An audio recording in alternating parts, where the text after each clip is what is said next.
Hello viewers, this is Josfeg Network TV, a place where you can get the latest information about Nigerian news. For those who subscribe, I want to say a big thank you to you. We'll say God bless you, and if you're yet to do so, please kindly press the subscription button below. And now the news in details. Buhari has promoted tribalism, religious and military. Others says Kukah. The Bishop of Sokoto Catholic Diocese, Bishop Matthew Kukah, on Tuesday hit the President Major General Muhammad Buhari. The cleric assessed the Buhari regime and concluded the president had not only relegated the national interest to the background, but he had also introduced nepotism to the military. He said under Buhari, it was important for any Nigerians to be a northern Muslims before he could hold any strategic position. Kukah stated this in his sermon at the Good Shepherd Major Seminary, Kukah, in the Shukun local government area of Kaduna State, before the burial of Michael Nandi, a seminarian who was killed by kidnappers. He recalled Buhari's promise during the 2015 electionary. He stated that while campaigning in 2015, Buhari said if he was elected, the world would not have to worry about insecurity in Nigeria. Kukah said 5 years after the president had brought nepotism and clannishness into the military and the ancillary security agency, Buhari's regime marked by divisive policies, says Kukah. He stated that the Buhari's regime had been marked by supremacist and divisive policies that pushed the country to the brink. Quoting the president, Kukah said Buhari at Chatham House in London before 2015 election said, "I, Buhari, as a retired general and a former head of state, have always known about our soldiers. They are capable and they are well-trained, patriotic, brave, and always ready to do their duty. If I am elected president, the world will have no reason to worry about Nigeria. Nigeria will resume to its stabilizing role in West Africa. We will pay sufficient attention to the welfare of our soldiers in and out of service. We will develop adequate and modern arms and ammunition. We will improve intelligence gathering and border patrol to choke Boko Haram's financial and equipment channels. We will be tough on terrorism and tough on its root causes by initiating a comprehensive economic development and promoting infrastructural development. We will always act on time and not allow problems to irresponsibly fester. And I, Muhammadu Buhari, will always lead from the front." Kukah, however, noted that the reverse was the case as the president continued to wallow in insensitivity and nepotism. Buhari has brought nepotism into military, says Kukah.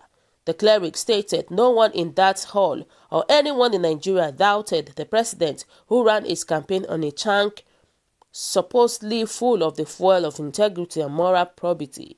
No one could have imagined that in winning the presidency, General Muhammadu Buhari would bring nepotism and clannishness into the military and ancillary security agencies, that his government would be marked by supremacist and divisive policies that would push our country to the brink.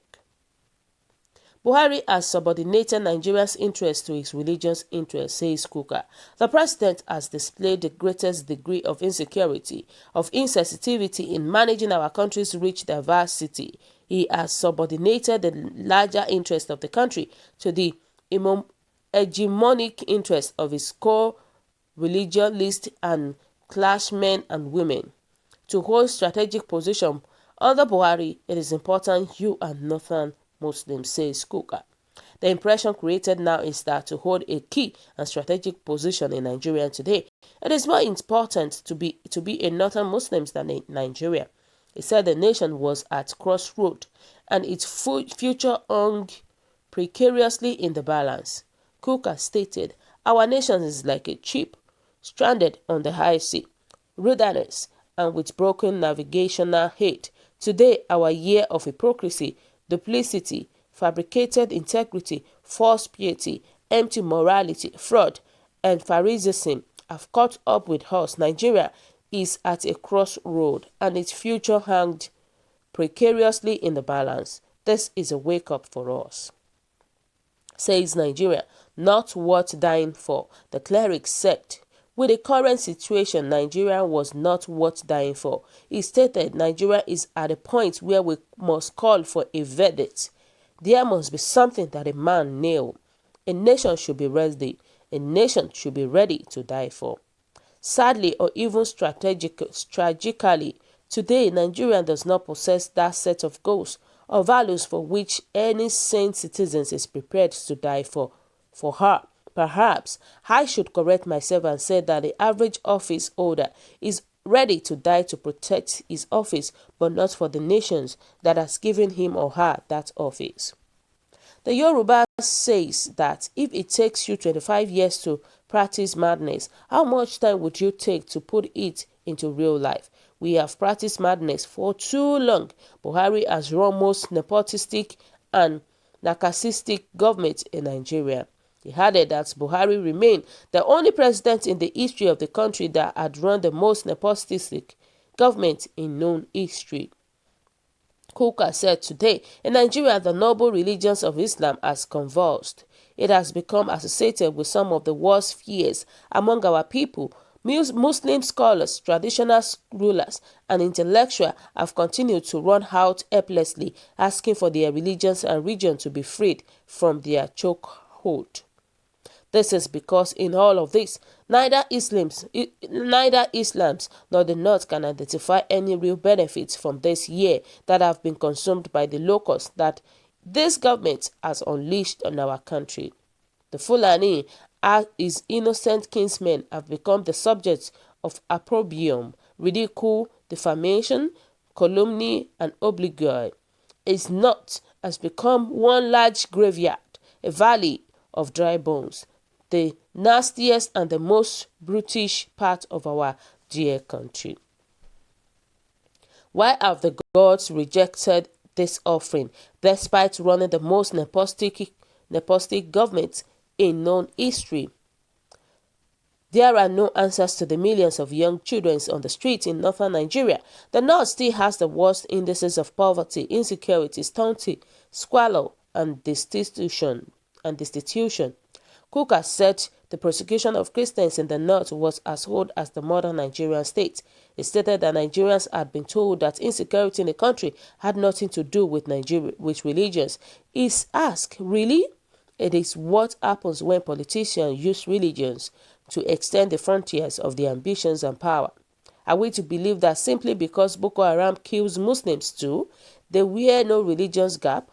Are we to deny the evidence before us of kidnappers separating Muslims from infidel or compelling Christians to convert or die? If your son steals from me, do you solve the problem by saying he also steals from you? Again, the Sultan of Sokoto, Sahoda Abubakar, God is right. Let the northern political elites who have surrendered the space claim it back immediately. Wow. Bishop Kukah is actually saying the truth. This is what is really going on in our country right now. A lot of things that are going on that is not right. And people are coming out to speak their mind about it. This is what is going on. Kukah is not the first person that said it. Even the Professor Anjo Abdullahi said the same thing too. They said the same thing and others like that. And we're praying for this, our government, to be better. But the reverse is the case.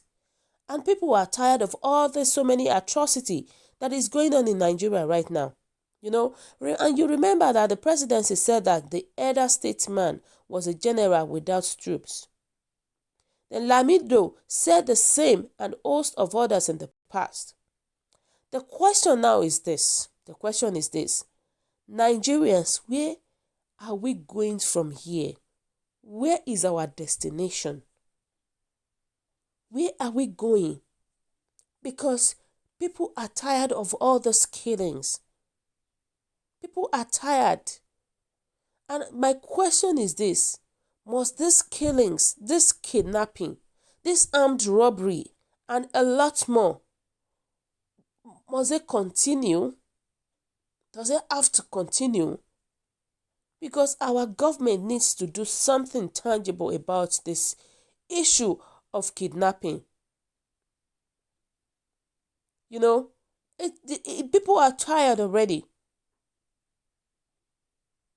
May God forgive us all, because it was Nnamdi today. It could be anybody tomorrow. It could be anybody. Anybody can express so many things.